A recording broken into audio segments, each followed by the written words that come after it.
Yepyeni bir bölüme, yepyeni bir sezona hepiniz hoş geldiniz arkadaşlar. Şu an Hindistan'dayım ama önceki sezonu bitirdim. Son bölümü izlediyseniz sebeplerini anlattım. Çünkü Himalaya dağlarındaki büyük motosiklet maceraları başlıyor artık ve bunu böyle şehir gezilerinin içerisine entegre etmek istemedim. O yüzden yepyeni bir maceraya başlıyoruz aslında.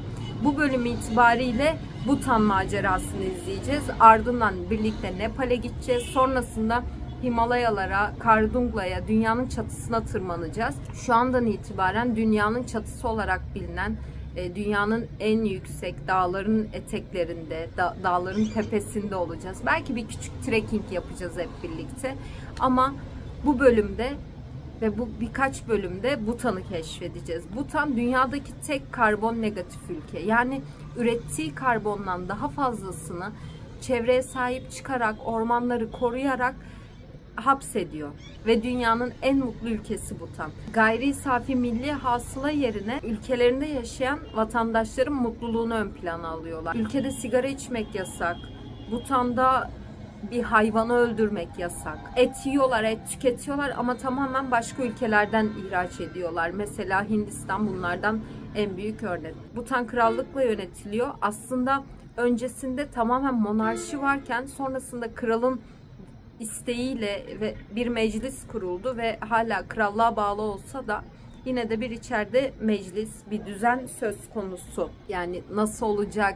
Krallıkla yönetilen bir ülkede ilk defa bulunacağım. Ülkeye giriş prosedürleri çok zor. Yani şöyle zor aslında. Ülkeye girmek için turistlerden çok büyük vergiler alınıyor. Çünkü Bhutan Krallığı ve Bhutan halkı Nepal ve Hindistan gibi ülkelerinin bozulmasını istemiyorlar. O yüzden gelecek turistlerin de her şeyi göze alarak, dikkat ederek, bunun için hatta bedel ödeyerek burayı ziyaret etmesini istiyorlar. O yüzden Bhutan'a giriş normalde günlük $200. Eğer aracınızla girmek isterseniz, yani bir motosiklet sokmak isterseniz ekstra motosiklet için de günlük $55 ödemeniz gerekiyor. Yani $255 sadece günlük ülkeye girebilmenin ücreti. Bunun içerisine otel, yeme içme dahil değil. Üstelik Bhutan'da tek başınıza seyahat edemezsiniz. Tek başınıza araç da kullanamazsınız. O yüzden bir tur rehberine ihtiyacımız var. Tur rehberinin ücreti ekstra olarak şarj ediliyor size. Ve bir tur rehberi bulmanız gerekiyor bunun için. Aslında çok uzun ve çok zor bir prosedürü. Tamamen bir Türk kahvesinin hatırıyla çözmüş oldum. Nasıl oldu? Biraz önceye gidecek olursak Afganistan-Tacikistan arası sınırda Vakan koridorunda sürerken hatırlarsınız, yol çalışmalarından dolayı 6-7 saat boyunca yollar kapanıyordu. Bir Bhutanlı, bir Amerikalı motosiklet kullanıcısıyla tanışmıştım. Kandu ile orada sohbet ederken işte Bhutan'dan bahsetti. Bhutan nerede ya deyip haritadan baktığımda Nepal'in yanında, Hindistan'ın üstünde olduğunu görmüştüm. Yani Bhutan aslında 7-8 ay önce nerede olduğunu öğrenmiş biriyim. Yalan söylemeye gerek yok. Orada Türk kahvesi yaptım onlara ve çok hoşlarına gitti. İşte videoları aldı beni vesaire. Şimdi Hindistan'da olduğumu görünce de Kamlu bana mesaj attı. Dedi ki Gülşah, Bhutan'a gelmek ister misin? Abi dedim yani gelmek isterim tabii ki. Yani benim için müthiş bir şey olur. Ama böyle bir bütçe, günlük $255, 10 gün kalsan $2500, yani çok büyük bir bütçe. İçerisinde işte otel vesaire de dahil değil. Gülşah dedi, ben Turizm Bakanlığı ile konuşacağım ve senin bizim ülkemize katkıda bulunacağını düşünüyorum dedi. Ve biz mail attık Turizm Bakanlığı'na. Yarım gün sürmedi, kabul ettiler ve şu anda tamamen aslında ülkenin tanıtımını yapabilmek ve insanlara gösterebilmek için Bhutan'ı ziyaret edeceğiz. Ve bunu vloga çeken İlk hesap olacağım muhtemelen. Yani çok fazla video var Bhutan'la ilgili ama oraya gidip çekmiş hiç kimseyi ben bulamadım açıkçası.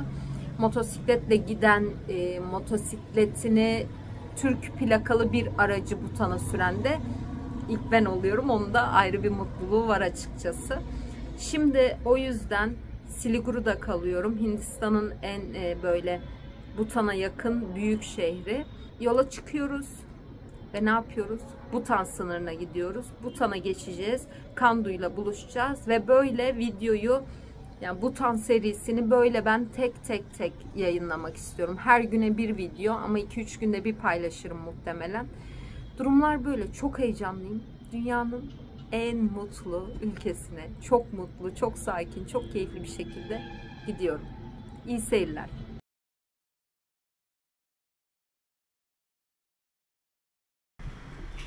Bhutan için yola çıkıyoruz.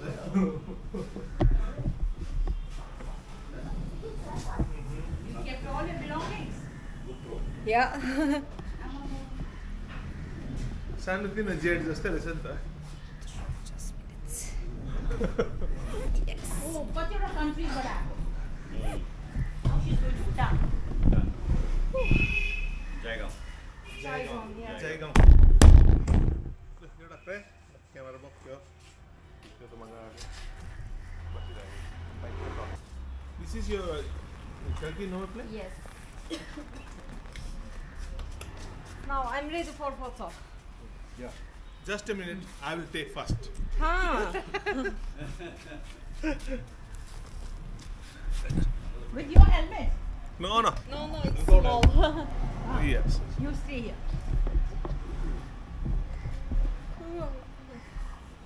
Yeah, one.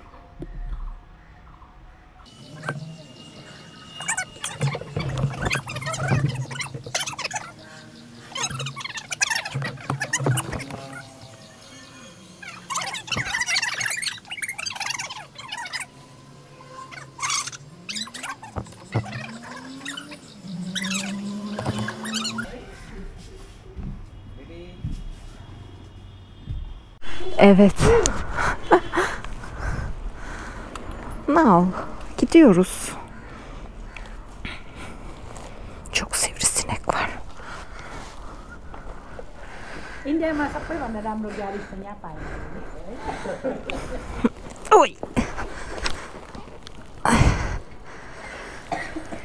Thank you so much again. See you. Just a minute. You will remember this place, everybody is here. Yeah. Now I'm ready. Bye bye. Bye bye.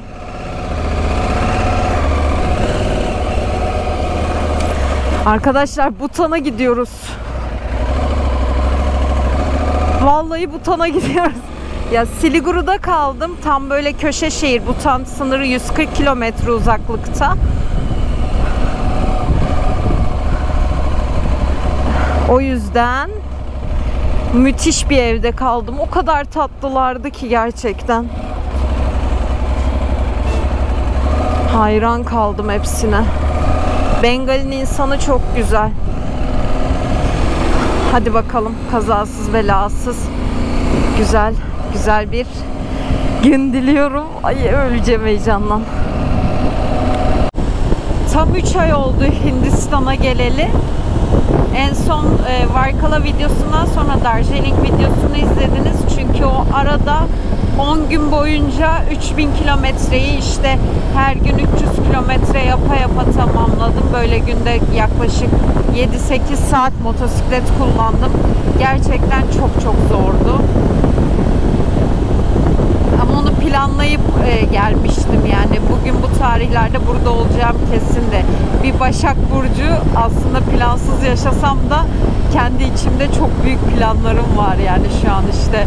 Buradan sonra neler yapacağım, nerede kalacağım bilmesem de hangi şehirde olacağım, nerelere gideceğim kafamda az çok plan olarak belli. Hindistan güzel ya.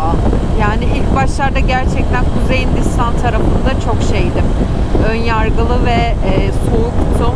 Ama güneye indikçe, hostellerde kaldıkça, onların sokak lezzet, onların yemeklerini tattıkça böyle keyif almaya başladım sohbet ettikçe. Tabii ki her bölgede değil. Mesela Calcutta bölgesinden nefret ettim.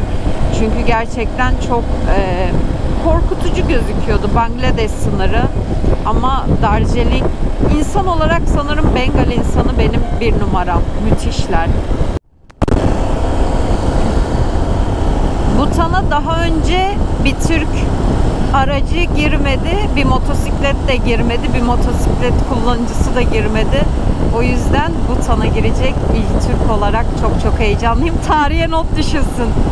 Gerçekten acayip stresliyim böyle. Nedense böyle bir aksilik çıkar da gidemem diye korkuyorum. Kandu geldi, şehirde beni bekliyor. Yaklaşınca sınırdan alacak. Bhutan'a girdiğiniz andan itibaren bir rehberle seyahat etmek zorundasınız. Yani araçla gitmiyorsanız da bir rehber tutup, atıyorum 3 kişi gideceksiniz. Bir tur rehberine ihtiyacınız var ki sizi gezdirebilsin diye. Yani ülkede tek başınıza gezemiyoruz. Bunun sebebi de aslında Bhutan'ın Hindistan ve Nepal gibi turist akınına uğramayıp doğasını, insanlarını, kendi kültürlerini korumak olarak söyleniyor. Ve o yüzden de aslında ülkeye gelen turistlerden çok yüksek vergiler alınıyor. Yani şu an benim normal şartlarda Kandu'ya Türk kahvesi yapmamış olsaydım Bhutan'a giriş maliyetim günlük $250 olacaktı. Bunu 31 ile de çarptığımızda gerçekten çok ciddi bir maliyet. Bir de biz 8 gün birlikte gezeceğiz Bhutan'ı. 250 çarpı 8'den çok büyük para. O yüzden mesela burası benim yolum yani.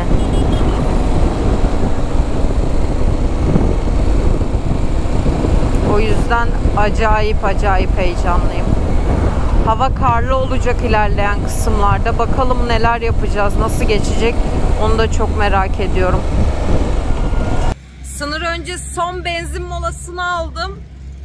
Burada HP benzincileri kullanıyorum hep, çünkü en kalitelisi, yani içlerinden bu. Bhutan aslında gelişmekte olan, az gelişmiş bir ülke olsa da dünyadaki en düşük benzin fiyatına sahip ülkelerden biri. Çünkü öncesinde söylediğim gibi ülkedeki vatandaşların mutluluğunu ölçen bir ülke. Cidden çok heyecanlıyım. Sınıra doğru gidiyoruz. Çok az kaldı. Şu anda bir karmaşa burası ya, sınır şehri diye galiba. Yani hiç sevmedim. İnek dur inek. Yani bildiğin önüm sınır gösteriyor ama sınırın neresi olduğunu tam anlayamadım.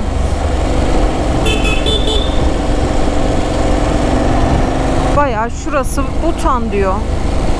Ha, gördüm galiba. Ay çok heyecanlandım. Streslendim de. Ülkede Mutluluk Bakanlığı var arkadaşlar. Böyle bir şey olabilir mi ya? Evet. Şimdi neredesin bakalım Bhutan? Şuradasın. Sağa mı döneceğim? Sağa döneceğim. Ne oluyor ya?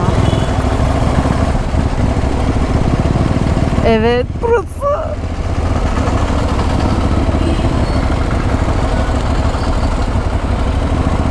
Böyle herkes giriyor mu? Gezmeye mi gidiyorsunuz?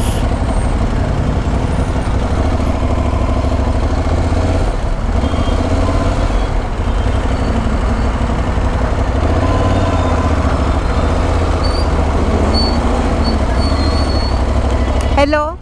Bhutan border here? Bhutan border? आप कौन सी कंट्री से है ma'am? No Indian. आप इंडियन नहीं है? No. Bhutan.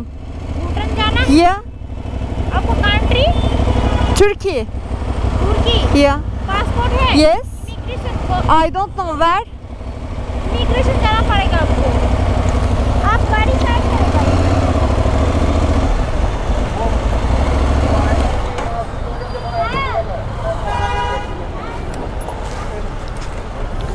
Hop hop.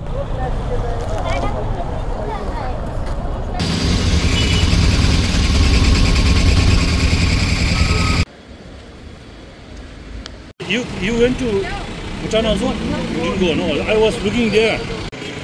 Kandu ile buluştuk. Bhutan sınırındayız ama şu an hala Hindistan sınırından çıkmaya çalışıyoruz. Biraz trafik var.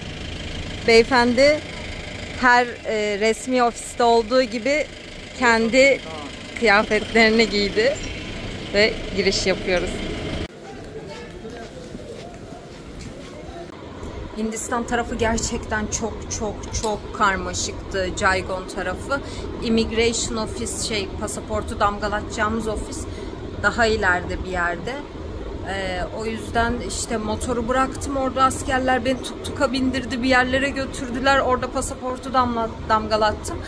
Karne için çıkışa ihtiyaç olmadığını söylediler. Yani karne işimize yaramadı. Girişteki tekrar çıkacağım için 7 gün içinde. Gerek yok dediler. Bhutan'dayım.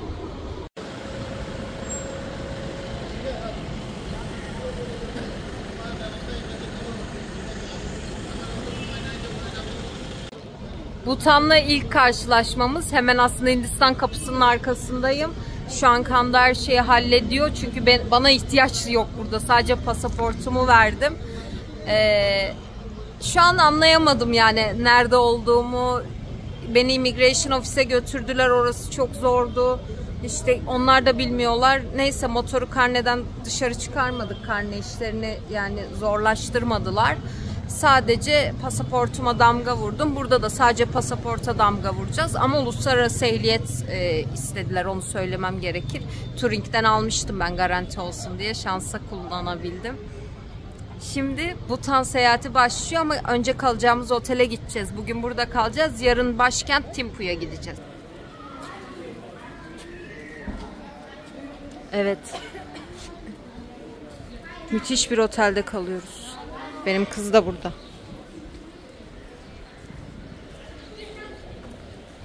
After five months. Yeah. Yeah. 5, 6 maybe. July, no? July, yeah. July, August, September, October, November, December, January, February. Almost 7 months. 7 months. Yeah. Evet, tam burası Hindistan'ın sınırında olan Bhutan'ın ilk şehri Phinsolin. Çok heyecanlıyım.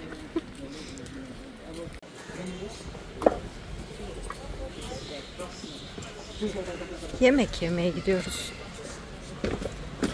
Bu arada tam olayları anlatmadım. Detaylı bir şekilde otele gidince anlatacağım. Şu an şehri gezeceğiz. Phinsolin.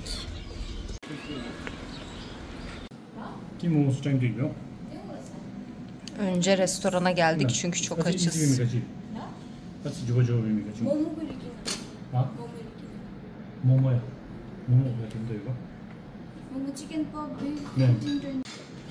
Bhutan'daki ilk akşam yemeğimiz.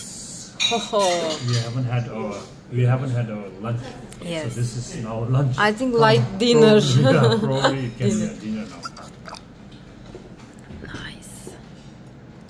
So that is the chili paste and tomato sauce. Yeah. And then And other. this one is Bhutanese. So you can soak into this one. You can put the paste on the plate. Yeah. And then you can soak and eat. Bon appetit. Afiyet olsun. Fresh dumpling.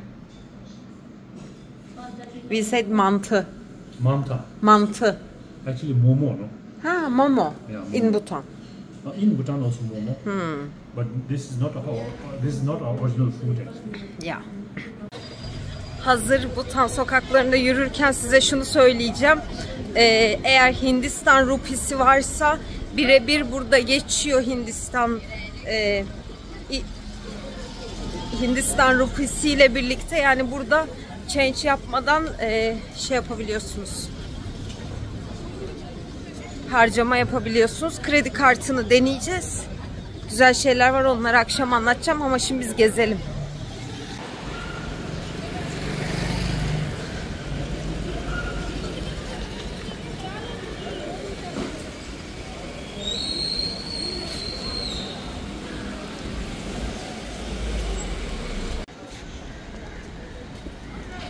Burası Bhutan'daki, aslında Persaling'deki ilk temple'ımız.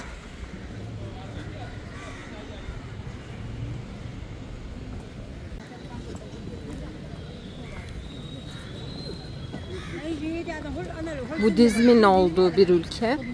O yüzden insanların birbirine karşı aslında saygısı çok fazla. Çünkü eğer onlara iyi bir şey verirsen sana iyi bir şey geleceğini çok kısa söylüyorum anlatıyorlar.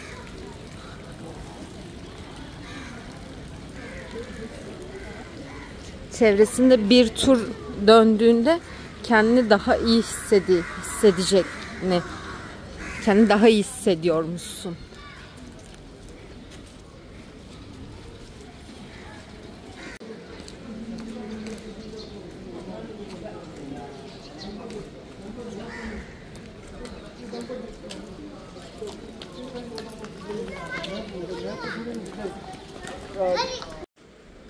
Ve 34 plakayla Bhutan'ın ilk sınır şehri, aslında Hindistan'la sınır şehri Philo-Seling'deyiz. O zaman stikerlerimizi şu cama yapıştıralım çünkü iz bırakalım. Ready.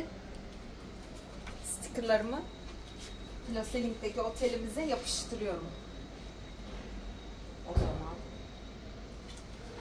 that's me.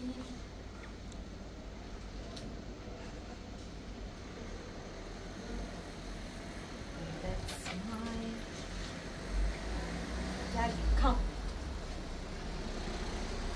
My other sticker.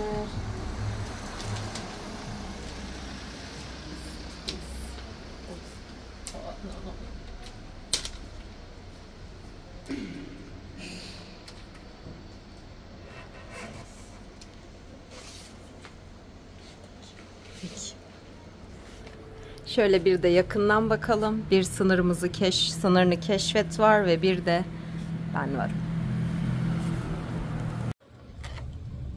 Dünyanın en mutlu ülkesinden tekrar selamlar herkese. Sınır geçişiyle ilgili birazcık Hindistan tarafı çok karmaşaydı. Çünkü nereye gideceğimi tam bilmiyordum ve benim için zor oldu. Önce beni pasaport için 1,5 kilometre uzaklıktaki bir ofise gönderdiler. Tuk-tukla bindim gittim. Askerler çok yardımcı oldu. Sonra pasaporta damga vurduktan sonra dediler ki sınıra şimdi gidebilirsin. Karne işini sordum çünkü karne ihtiyacımız vardı damgasına. Ama Bhutan istemediği için motosikleti Hindistan'dan çıkarmana gerek yok dediler. Yani aslında şu anda motosikletim Hindistan'da. Ama bir sorun yok yani şu an Bhutan'dayız. Acayip heyecanlıyım çünkü kocaman bir bilinmezlik. Çünkü ülkeyle ilgili görebildiğimiz çok fazla video yok ve her saniyeyi kaydetmeye çalışıyorum. O yüzden böyle bazı yerler boşluk olabilir. Kusura bakmayın lütfen. Yarın Para'ya doğru yola çıkacağız. Ama ben Bhutan bölümünü ve ardından biz birlikte Nepal'e süreceğiz. Nepal bölümünü her gün bir sürüş videosu olarak paylaşmak istiyorum. Kandu çok yardımcı oldu. Bir Türk kahvesinin gerçekten 40 yıldır hatırı varmış. Bunu çok çok iyi anlamış oldum. Çünkü onlara Afganistan sınırında Türk kahvesi yapmıştım ve o şekilde tanışmıştık. Yol kapanınca 6 saat beklemek zorunda kalmıştık. Ve şimdi Kandu beni gazeteci yani medyacı olarak gösterdi ve o yüzden birçok vergiden muaf tutuldum. Eskiden $200'mış Bhutan'a giriş vergisi, fakat şu anda ekonomi zayıfladığı için Bhutan ülkesinde $100 düşürmüşler giriş vergisini. Ama tek başınıza bir turist olarak serbest işte $100 günlük vereyim gezeyim diyemiyorsunuz. Eğer araçla gelirseniz $55'da 4500 rupide, aslında rupi değil de çok zor bir isim söyledi, Bhutan currency, ödemeniz gerekiyor günlük olarak aracı soktuğunuza dahil. Yani günlük $155 aslında şu anda sadece buradaki bakanlığa yani devlete ödemeniz gereken vergi sistemi. Diğer bir nokta ise tek başınıza motosiklet süremediğiniz için burada bir guide'a ihtiyacınız var ki Hindistan kapısından çıkarken asker bana dedi ki rehberini çağır gelsin, tek başına çıkamazsın. Kandu geldi, beni aldı ve sonrasında bütün Bhutan'daki işlemleri, yani Bhutan'a giriş işlemlerini kendisi halletti. Yani ben sadece oturdum, hiçbir şey yapmadım. Adam 3. kata çıktı, 4. kata çıktı vesaire. O yüzden beni turist vizesi almadığımız için ve beni medyacı olarak gösterdiği içinse hiçbir ödeme yapmadım. Tur rehberliği konusunda ise Kandu destek oluyor. Burada geçirdiğimiz gün kadar Kandu ile birlikte gezmek zorundayız. Yani turist olursanız eğer, turist vizesiyle ve aracınızla gelmek isterseniz 2 araca ihtiyacınız var. Yani bu ülkede seyahat, bir önünüzde gidecek araca, bir de arkanızda gidecek araca. Yani 2 araç gerekiyor motosiklet ya da araba kullanabilmek için. Ama turistseniz de sizi Kando arabayla gelip alıyor. Arabayla gelip alıyor ve ardından istediğiniz yerlere, istediği yerlere götürebiliyor. Çok heyecanlı. Bhutan'la ilgili ilk izlenimim aslında şu an ilk izlenimi söyleyemem. Çünkü şu an bir sınır şehrindeyim. Biliyorsun sınır şehirleri her zaman karmaşa olur. Burada şu an çok fazla Hintli var. Böyle karmaşık bir şekilde işte. Mesela burada benzin çok ucuz. Benzin alıp gidiyorlarmış vesaire. Yarından itibaren Bhutan'ı çok çok güzel keşfedeceğiz.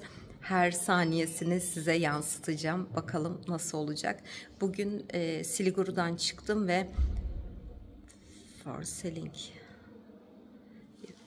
Bhutan'ın ilk sınır şehrine geldim. Dünyanın en mutlu ülkesindeyiz şu anda. Bakalım. O zaman yarın görüşürüz. İzlediğiniz için çok teşekkür ederim. Kendinize iyi bakın. Bhutan'dan sevgiler.